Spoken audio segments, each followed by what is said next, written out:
Mesdames et messieurs, bonsoir et bienvenue dans ce journal en cette soirée du dimanche 5 octobre 2025.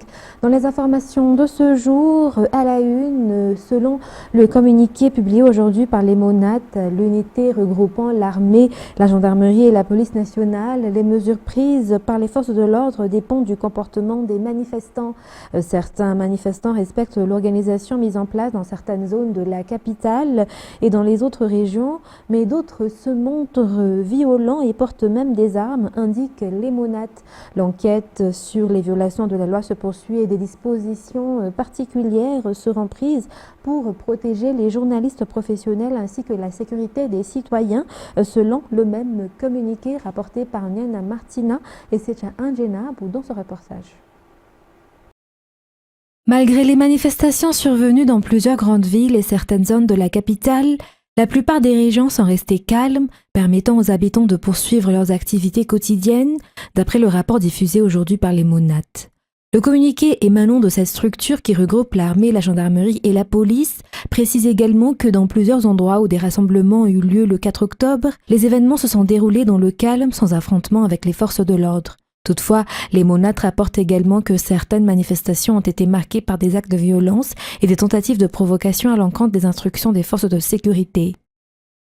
En témoigne Antananarivo, la découverte d'acide chez certains manifestants, la pose de pièges sur les routes, mais surtout la saisie d'armes blanches telles que des machettes, des actes de vandalisme ont visé les infrastructures publiques utilisées comme des barricades. Les mesures adoptées par les forces de l'ordre sur le terrain dépendent donc entièrement du comportement des manifestants, souligne encore le communiqué de l'EMONAT. Ce dernier réaffirme également la poursuite des enquêtes relatives aux infractions constatées et assure qu'elle prendra les mesures nécessaires pour garantir la sécurité des journalistes professionnels et celle des citoyens. Et la journée de ce dimanche 5 octobre s'est déroulée dans le calme général. Aucune manifestation n'a été observée à travers la grande île, pas même dans la capitale Antananarivo. Les habitants ont poursuivi normalement leurs activités quotidiennes, suivant en images ce qui en a été sur les lieux visités aujourd'hui par nos journalistes Niana Martina, Nzaranjansu et Sechen Jenab.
Dans la suite des actualités, les journalistes ayant rencontré hier le président de la République, André Rajoelina, lui ont exposé les difficultés qu'ils rencontrent dans l'exercice de leur métier.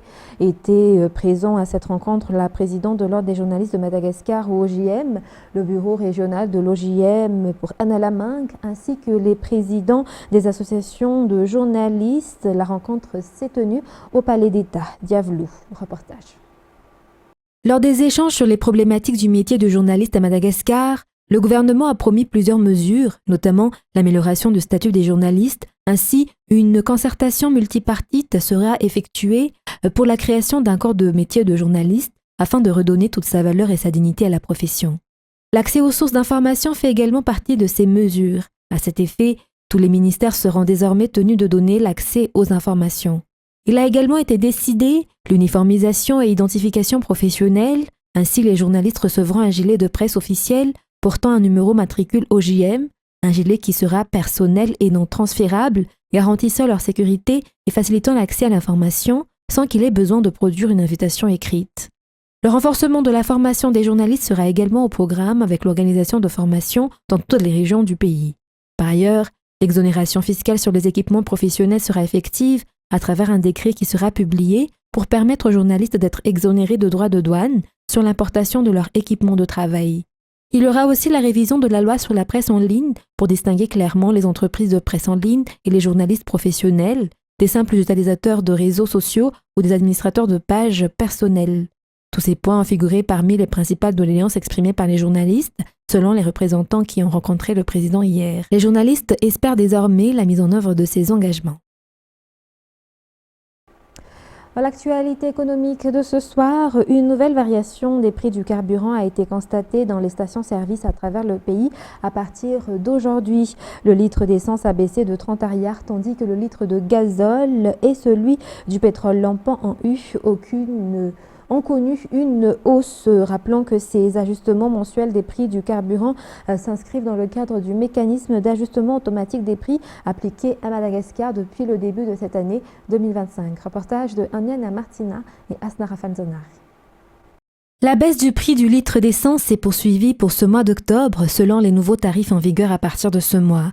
Alors qu'il était à 5 090 ariars en septembre, le litre passe désormais à 5 060 ariars, soit une diminution de 30 ariars sur tout le territoire national malagasy. En revanche, les prix du litre de gazole et du pétrole lampant ont augmenté. Pour le gazole, la hausse est de 170 ariars, portant le litre à 4 700 ariars contre 4 530 ariars précédemment. Pour le pétrole lampant, la hausse est de 90 ariars, le litre atteignant désormais 3 470 ariars sur le marché pour ce mois d'octobre. En observant cette évolution, on constate que le prix du gazole revient au même niveau qu'en août dernier. Ce tarif du prix du gazole à Madagascar figurait alors parmi les plus bas au monde selon les statistiques, en comparaison avec d'autres pays. Ces variations mensuelles des prix du carburant à Madagascar résultent, rappelons-le, de l'application du mécanisme d'ajustement automatique des prix, un système reposant sur l'évolution des cours internationaux du pétrole et sur la valeur de l'ariar. Cependant, sans les explications de l'OMH ou Office malgache des hydrocarbures, les hausses ou baisses ne doivent pas dépasser 200 ariars par litre, une mesure qui jusqu'à présent a toujours été respectée au cours des 9 mois d'application de ce mécanisme. Et partons à Muramang pour poursuivre ce journal. L'association de femmes du district de Muramang désapprouve la propagation de troubles dans le pays menant à une éventuelle tentative de renversement du pouvoir. Elle appelle la population au calme et à préserver l'intérêt général de la nation. Selon ces dernières, les conséquences d'une crise seraient très lourdes, notamment avec la hausse du coût de la vie si la situation venait à dégénérer vers un coup d'État. Les détails avec Aniana Martina et Zara. La situation reste globalement calme dans la ville de Muramang, au sein de la région Aluchamangour, où aucune manifestation n'a été signalée jusqu'à présent. Les associations des femmes locales, composées notamment de commerçantes et de travailleuses indépendantes, souhaitent que ce climat de stabilité se poursuive. Elle adresse également un appel aux jeunes qui mènent des manifestations dans d'autres villes afin qu'ils fassent preuve d'écoute mutuelle et préservent la paix dans le pays. Ces associations désapprouvent fermement toute tentative de déstabilisation visant à un renversement du régime, estimant que cela entraînerait de graves conséquences pour la nation, surtout une aggravation du coût de la vie. Les membres de l'association ont appelé la population de Muramang à rester calme et à ne pas se laisser manipuler par de fausses informations pouvant mener à des troubles. Elles ont également créé une commission spéciale chargée de veiller à la sécurité dans la localité afin de prévenir toute tentative malveillante dans le contexte actuel.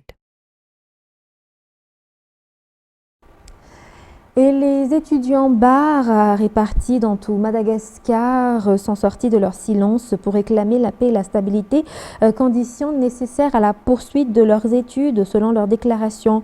Ils condamnent les manipulations et les actes de certains individus qui actuellement cherchent à semer le désordre et à renverser le pouvoir actuel plutôt que de défendre les véritables revendications liées aux droits fondamentaux. Ils rappellent que leurs parents les ont envoyés loin de chez eux pour se consacrer à leurs études et non pour faire de la politique. Ils appellent ainsi à un rétablissement rapide de la situation actuelle afin qu'ils puissent poursuivre leurs études dans la sérénité.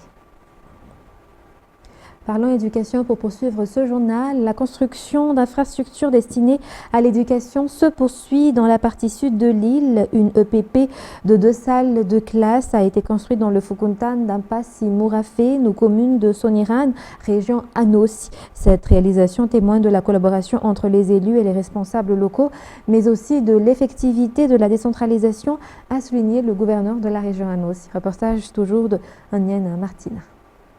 Une nouvelle EPP aux normes modernes a été attribuée à la localité d'Ampas Mourafein, dans la commune de Soniran, district de Tolania, région Anossi.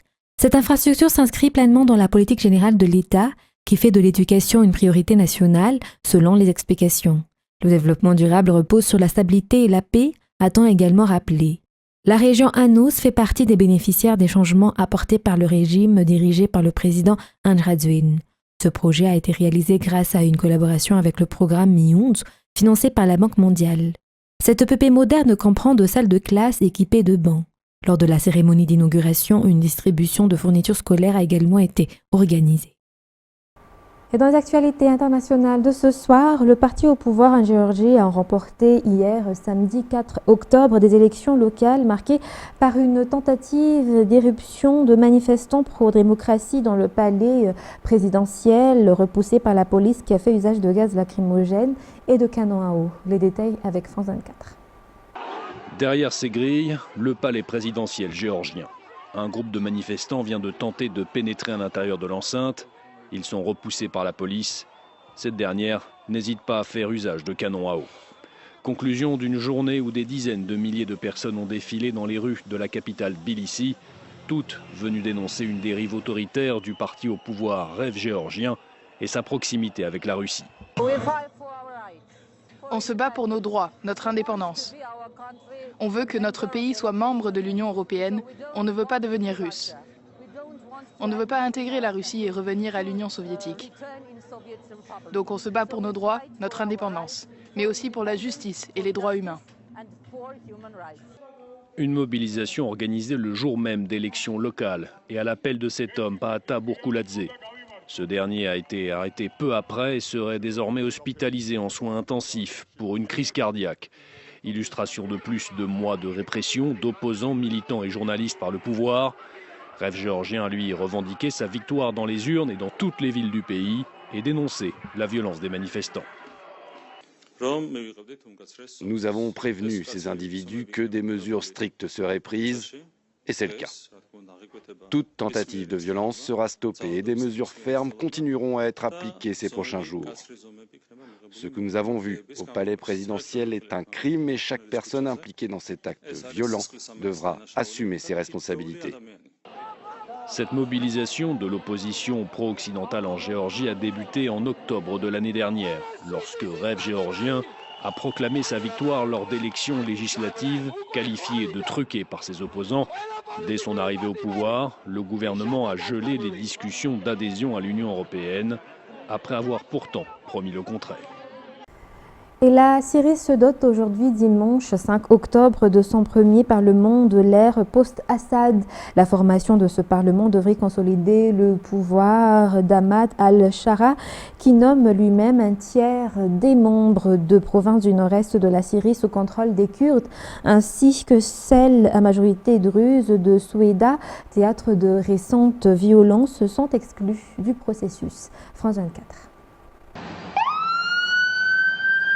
Chaque soir, le même défilé de gyrophares parcourt les rues de Raqqa. Depuis la chute du régime, l'ancienne capitale de l'État islamique est sous haute surveillance. Cette unité militaire des forces démocratiques syriennes est déployée en renfort des services de sécurité intérieure. Le chef de brigade préfère rester anonyme. Nous disposons de larges réseaux qui relient entre elles toutes les parties de la ville. Quoi qu'il arrive, nous intervenons. On fait ça pour éviter ce qui s'est passé sur la côte et à Soueida. Les violences qui ont embrasé la Syrie ces derniers mois ont rendu les autorités du Nord-Est plus méfiantes. L'objectif principal est de contrer les tentatives de l'ennemi, de semer le trouble, de provoquer et pousser la population à la révolte contre nos forces. Dans leur viseur, les cellules de l'État islamique, tout comme les groupes affiliés au gouvernement de transition de Damas. Les raids et les arrestations se multiplient. Et certains dénoncent des mesures qui vont au-delà de la lutte antiterroriste. Craignant d'être arrêtés, les militants de la société civile ne témoignent que sous couvert d'anonymat. Les militants des droits de l'homme qui sont sortis pour réclamer la libération de la ville de Raqqa des mains des FDS, ceux qui ont brandi des drapeaux, ceux qui ont posté l'image d'Ahmad al-Sharaa, ils les ont tous arrêtés. Les accusations sont prêtes. Soit tu es un membre de Daesh, soit tu as collaboré avec des instances étrangères ou avec les factions pro-turques. Même les proches des activistes qui ont quitté la région sont arrêtés pour les faire taire. Ces exactions, également signalées par le réseau syrien pour les droits de l'homme, sont niées par les autorités. La situation se crispe. Dans ce quartier populaire de Raqqa, ce commerçant kurde redoute que les tensions politiques ne se répercutent jusque dans sa rue. Une partie de ses voisins ont célébré l'arrivée d'Ahmad al-Sharaa au pouvoir. Nous n'avons aucun problème dans le quartier pour l'instant. Ils viennent ici et je les accueille, mais nous ne nous disputons pas et ne discutons d'aucun sujet qui fâche. Cependant, si quelque chose venait à changer, nous ne pourrions pas rester ici, même quelques instants. La peur d'un nouvel épisode de violence dans la ville plane alors qu'aucune solution ne semble venir. La province a été provisoirement exclue des élections législatives et les négociations politiques avec Damas piétinent. Partons en Égypte pour la suite des actualités internationales. Le tombeau de pharaon Amenhotep III, l'un des plus vastes de la vallée des rois en Haut-Égypte, a ouvert officiellement ses portes après 20 ans de fermeture et de travaux de restauration. Les détails avec France 24. Un simple escalier, une ouverture dans le flanc de la montagne et un trésor vieux de près de 3000 ans. Voici la tombe du pharaon Amenhotep III.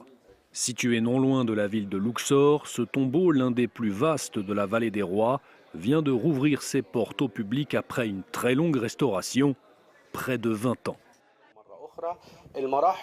Le processus de restauration de la tombe a été très précis, car la tombe avait beaucoup souffert de négligence et certaines parties étaient en mauvais état. Par conséquent, les travaux ont duré près de 2 décennies.